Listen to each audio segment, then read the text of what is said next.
Welcome to The Prescription, the Tax Policy Center's bi-weekly webcast on fiscal policy for the COVID-19 economy. This is one of a series of conversations with state, local, and federal government officials, as well as leading economists and other experts. I'm your host, Howard Gleckman, a senior fellow at TPC and editor of our blog, TaxBox. Our guest today is Michigan State University economics professor Lisa Cook. Professor Cook specializes in international economics and economic history, and has been a strong advocate for the inclusion and advancement of Black women in the economics profession. Before we begin, just a bit of housekeeping. This event was pre-recorded on July 22nd, so we will not be taking audience questions. The recording will be posted online at TPC's website. And if you'd like to join the conversation on social media, please use the hashtag #LiveAtUrban. Professor Cook, welcome to The Prescription. Thank you for having me. You wrote a groundbreaking paper on how violence against African Americans during the Jim Crow era reduced the expected number of patents filed by Black inventors. It showed that even though there was no legal prohibition against Black Americans receiving patents, racial violence did discourage innovation. There are two interesting lessons from the paper. One is about your results, and the other about the challenges you had getting the work published. So let's start with the paper itself. Give the audience a sense of what you found. So I found a couple of things. First, let me give you some context first.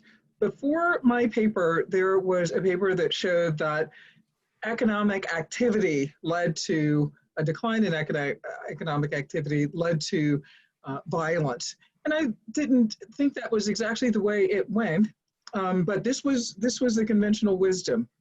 I was in Russia, I was living in Russia, and doing my dissertation, doing interviews for my dissertation of bankers and entrepreneurs. And on both sides, they were asking me, why is it that innovation can't come to Russia? We're doing all the things that we weren't doing during the Soviet period. We have laws in the books, we're protecting intellectual property rights. And, you know, I had to just listen to them and think about just my daily living in Moscow, which was sometimes full of personal insecurity. So I thought they may not have been targeting the right thing. So I went back, wrote my dissertation, but kept thinking about this question: why was it that innovation wasn't coming to Russia? So I tried to think of an historical experiment. Is there an experiment that could show exactly what I was trying to communicate to my colleagues in Russia? And I thought about the US and its own history, whereby we had inventors that were doing their work, minding their own business, but there was a shock to one group and not a shock to the other. And this was a shock that was violence, racial violence that was visited upon African Americans and inventors among them. So that was in the late 19th century, early to mid 20th century, 1870 to 1940 is the scope of my paper. And what we found was that when violence increased, and along with segregation laws and major riots and lynchings increased, patenting stopped. It came to a halt. And then when it subsided, so that suggests that there's some sort of correlation. But then when it subsided, innovation picked back up, patenting picked back up. Now, what was really striking about this, and this is what I, as a macroeconomist and an economic historian, would be interested in, the peak in 1899 is still the peak. Even when I did the calculation in 2010, it's still the peak per capita for African Americans. So this violence can have persistent effects. And this is, I would say, a cautionary tale, not just for African Americans, for racial violence. That's one part of the story. But the other part of the story is for countries that are trying to invest in long-run growth.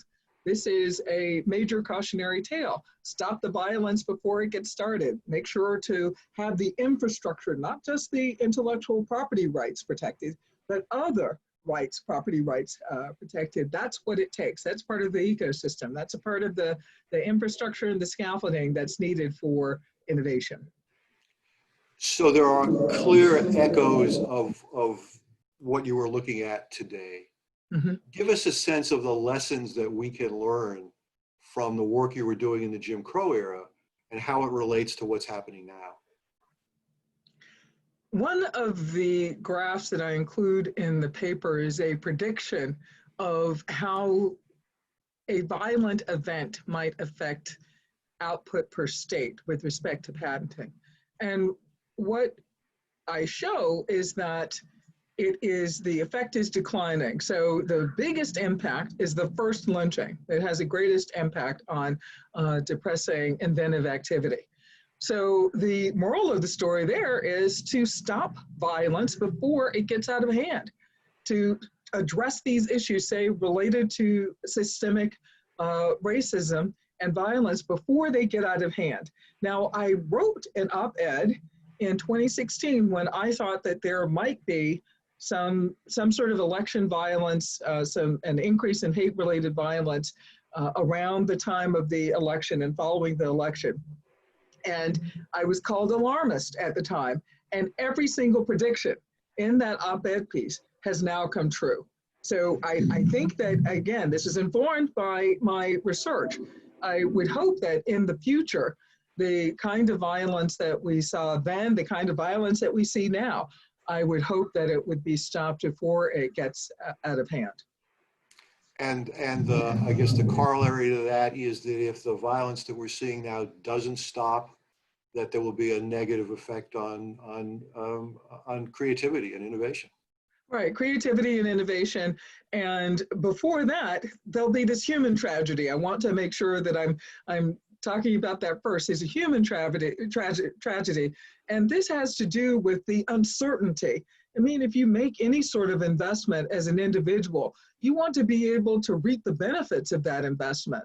We think about this like with respect to education as individuals, or replacing the gutters on our house. We make these investments and we want to reap the benefits of those investments. If we're not, then we will suffer as individuals and the economy will suffer. And this is a big part of economic growth, especially long-run economic growth. And that's why I focused on patents in particular. This could be very detrimental for long-run growth. So that brings us to the second lesson. Describe what happened when you tried to get your paper published. So I had a very exciting beginning. I was just giddy about what I was finding incrementally.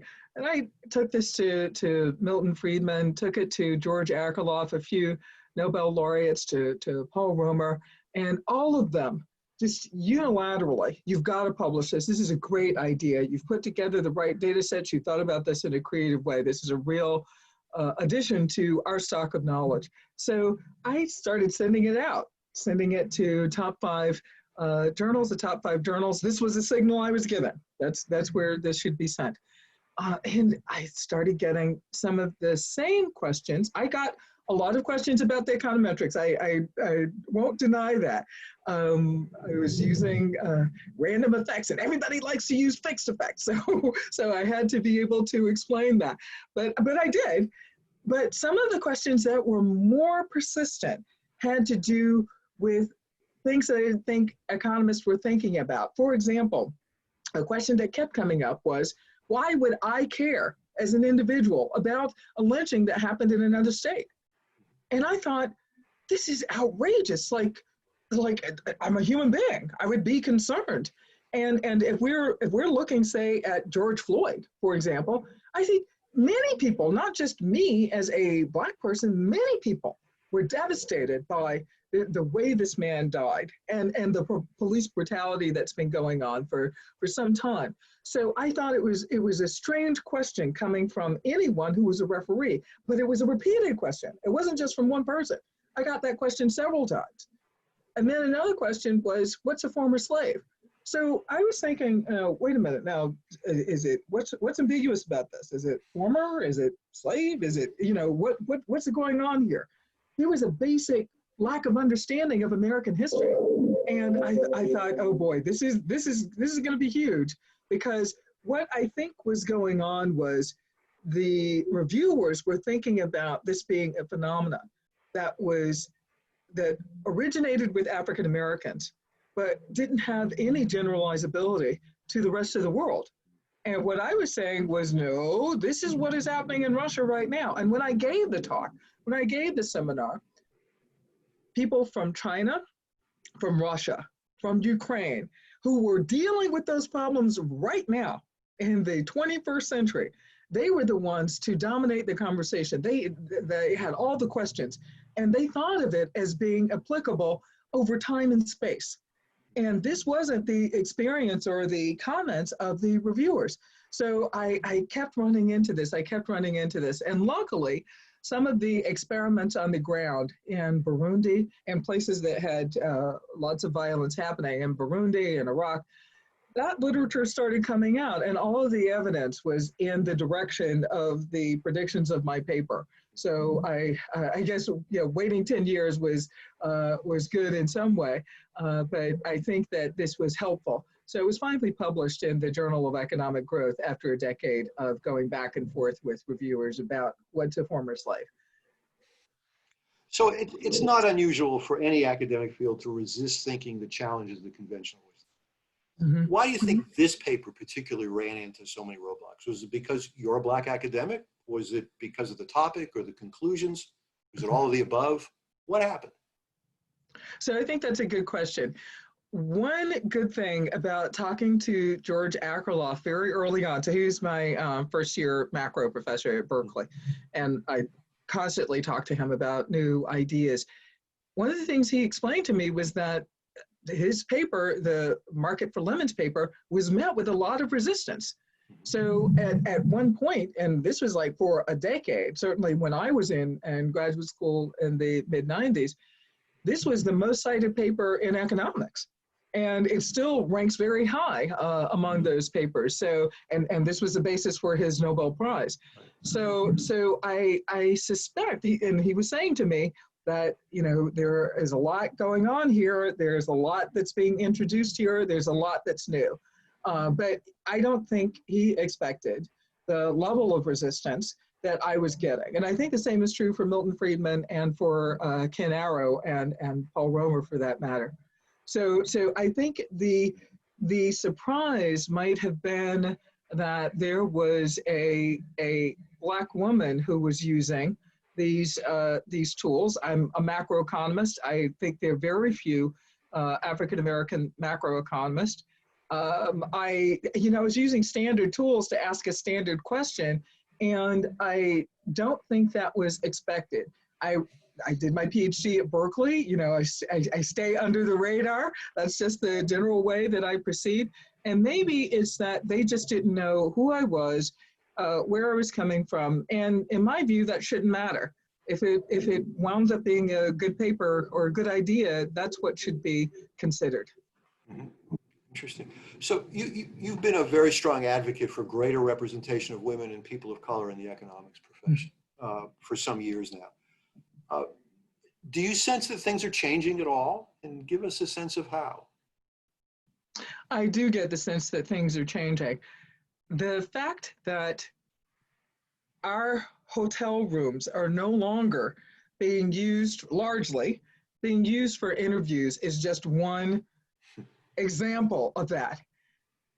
I tell my friends in other fields that this was banal. This is what everybody expected. This is the way things proceeded. And they would look at me like I was crazy. Like who would have an interview in a hotel room? Well, we did, and we didn't think it was unusual. And I talked to the graduate women at Harvard, graduate women at Michigan, and at other places, certainly at Michigan State as well. And they just couldn't fathom that that was the case. It was almost like the Parkland kids had entered the economics profession. Like, why are you all putting up with this? Like, we don't understand this. This doesn't compute. So I started listening to them more, and within a year of them putting together this memo, things started changing. So I have a lot of hope that these changes have been in the making for some time. Of course, we had to do the climate survey, the American Economic Association climate survey, to document what was happening to women, to African-American women being the ones who had to take the most steps to avoid racism and sexism, the ones who complain the most about discrimination, but that was matched with actual acts. I want to be clear about this. We counted things and we asked their opinion of things. So these two things lined up. So issues related to pay, with respect to promotion, with respect to belonging in the field. I think that there is just time for us to recognize it, first of all, acknowledge it, and then do something about it. So I've been inviting more Black women to speak in the AEA summer program seminar series, for example, and trying to help out with the Sadie Collective, a group that has been formed by my former students in the AEA summer program. So I think that there's a lot that is happening, but there's a lot more that needs to happen. I think that we readily think about sexual harassment as a problem, and we readily accept that. I don't think that we've reckoned with the fact that a lot of racial harassment goes on in the profession, and we really have to do something about that. It's not just sexual harassment and misconduct. Let's switch gears a little bit and spend a few minutes talk about the current economy. Congress is in the midst of debating a new round of support for U.S. families, businesses, and state and local governments. What would you do if you were in charge? What economic policy prescription do you have for the COVID economy? So the first thing I would do would be to have a national strategy on containing the virus. I don't think any single economic proposal, any policy that I would put forward or that anybody would put forward would be as useful as a national policy, a consistent message about what we should be doing and money to help out hospitals, to help out states, to make sure that we're actually attacking this. I feel so frustrated. Early on, I put forward these proposals related to mobile money. So how to get out money, direct federal payments to individuals. And then, I find out that checks, that there's a preference for checks on the side of the administration. And, I'm like, this is like a fast catastrophe that's happening. We've got to meet it with the speed of policy. It can't be just, waiting to see what happens. This is not 2008. This is happening at breakneck speed, and we've got to match it with that. So I almost feel naive in the way I was putting forward this mobile money proposal to get it to Americans faster, especially those that are underserved with respect to banking, not unbanked, but underserved. And that's a large swath of the population, and especially it pertains to those people, say the low-wage workers who are essential workers now who needed the money quickly. So if we had a national strategy, I think we would be in better shape to inform policy. But given that we don't yet, and I'm hoping that we will soon, the first thing that I would like to see happen is that the additional UI payment be extended, the $600 weekly be extended. And it seems as though the evidence that is emerging suggests that areas that have both firms that have received PPP and where workers have received this UI payment, this additional UI payment, those seem to be afloat. And I think this is something we have to guard against. What I'd hate to see is what we saw in 2008. As soon as we see the economy recovering, then we pull back, Congress pulls back. We've learned the lesson. And again, it is happening at breakneck speed. And what we see as well is that, job losses are going back up. They're going back up as a result of the closures after these states have reopened.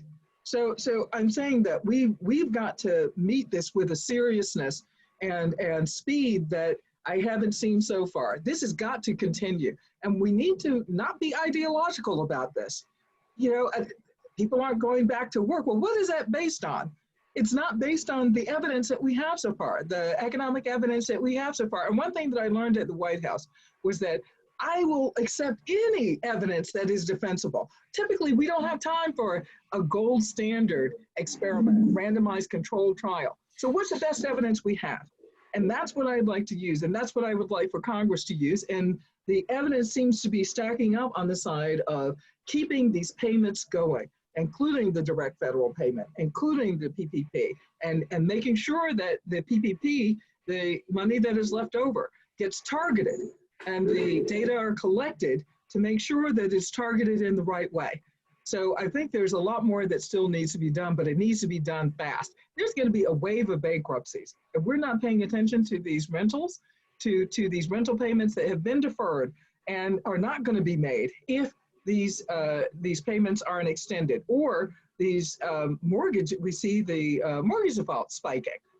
There's going to be a wave of bankruptcies if we don't do anything right now. So I don't mean to be so animated, but I was testifying this morning, and I think this really has to be taken care of ASAP. We don't have much time. Let me ask you a couple of questions about UI from two different directions. So one criticism of unemployment that you hear, enhanced unemployment benefits that you hear from Republicans is it's more than 100% of the replacement rate. If you take the $600 and you take the state benefit, people get paid more to stay home than they would to work. So how do you respond to that? So I would say we want them to stay home. But we really want people to stay home, stay off the streets. I mean, I live in a college town, and there are 182 people from one bar who got COVID-19. And I want to keep people off the street no matter what they're doing. And I want to keep those businesses alive. I don't want there to be permanent damage to the economy as a result of this. Keep people at home. Or if you want to replace it, just lower the payment, make it $550. But I am just saying this wave of bankruptcies that we're going to see will start happening just like that. And this is keeping the economy afloat. It's not that people are relishing this. What we've seen is that people will take a job. If they're offered their job back, they'll take the job. So that means that they're not holding on to their labor. They're not hoarding their labor in this regard. They will work because they want the certainty. I mean, they don't want the uncertainty that we're currently seeing associated with these additional payments. So the other criticism that I hear about enhanced unemployment benefits is that in some states, maybe deliberately, maybe just because the computer systems are so out of date, that people are struggling to get on the unemployment rolls. Mm-hmm. And it's not going to do them much good to get a $600 bump when they can't even get enrolled in unemployment. Is there anything that can be done immediately? I mean, certainly over the long run, we can fix the state systems, but is there anything to be done immediately, or would it be better to think about another way to get them that money other than through the unemployment system? For example, through another round of economic impact payments, where you wouldn't have to go through the intermediary. Actually, I agree with you there. I just don't think we can find all of those women from Hidden Figures to go straighten out these COBOL code books to be able to straighten out these state systems. What I advocated for early on too was an upgrading of our infrastructure, our digital infrastructure. So that when a crisis like this comes, hopefully it won't be too often, but we'll be better prepared. The state systems will be better prepared. But in the absence of that, and given the speed with which this needs to be done, I think another direct federal payment, another impact payment would need to be made. And I think that's one of the only ways to do it. So I would agree with you, yes. So another option on the table, and this comes from progressive Democrats, it comes from some conservative Republicans, is the idea of an enhanced tax credit for wages paid by employers who retain or rehire workers. Does that idea make sense to you? It makes sense on the level of abstraction. But I think on the ground, I am always in touch with small business owners. I'm in touch with people who are essential workers. They need the money now. I mean, the people are confused still by PPP. They don't know if they're going to get forgiveness. Mm-hmm. And that means that they're holding back. We're going to see the paradox of thrift playing out while this bankruptcy crisis is unfolding again at breakneck speed. So I think as much as we can do that is in the form of grants would be useful. So I think that looks good on paper. If I were teaching a course and putting forward proposals in a class, I think this would be an excellent answer. I just don't think it is appropriate for the current situation. Given the racial disparities in unemployment, are there specific fiscal policies that can best address the current and the lingering impacts of COVID-19 job losses on people of color? I think there are. I mean, I think that COVID-19 has exposed racial segregation in occupations. And I really think that that has to be addressed by the EEOC. It has to be addressed in other ways. It has to be addressed in the tech industry. I mean, from one industry to the other. There are a lot of jobs that are stay-at-home jobs that African Americans, in light of no discrimination, should have. But we see on Twitter, for example, a lot of people coming forward in various industries talking about the racism and discrimination they face. And because these complaints are so consistent across the board, I would consider them systemic. I think that's what we would call systemic racism. So we need to give the EEOC more teeth. We need to use more moral suasion of boards to have more African Americans on them and in positions of leadership, so that these decisions are not going unnoticed. And I think that's something that we absolutely have to do. But we've got to, if we're going to address occupational segregation, we've got to address systemic racism. And I think that's across the board. We only have just a couple of minutes left, and I want to ask you one more question. Mm-hmm. You recently co-authored a New York Times essay that illuminated the underrepresentation of Black women in economics. The headline of that article, probably not written by you, was, "It was a mistake for me to choose this field." This was a quote from a respondent in the American Economic Association survey. Mm-hmm. And I have to ask you personally, do you regret having become an economist? Oh, no, absolutely. Both my sisters are lawyers. Are you kidding? I am glad. Yes, I have had to stop telling lawyer jokes recently, but for the most part, I don't regret that at all, because I think that this is where policy gets listened to. And I think that Black women have a lived experience. I mean, Janet Yellen is the one who is saying that it is the lack of lived experience that caused the financial crisis. So we have to have people who have different lived experiences to be able to make policy. I think there are a lot of leading indicators that Black women can point to that we should start using. And these proposals are being put to the Federal Reserve System right now. So I think that there's a lot more that we could do to promote inclusion, diversity and inclusion in the Federal Reserve System and in economics more generally, especially with respect to Black women. And you'll continue to fight the good fight. I will, especially with my sisters against lawyers. Well, Professor Lisa Cook, thank you so much for joining us today. And thank you to the audience for joining us. And we'll see you all in a couple of weeks on The Prescription. Thank you.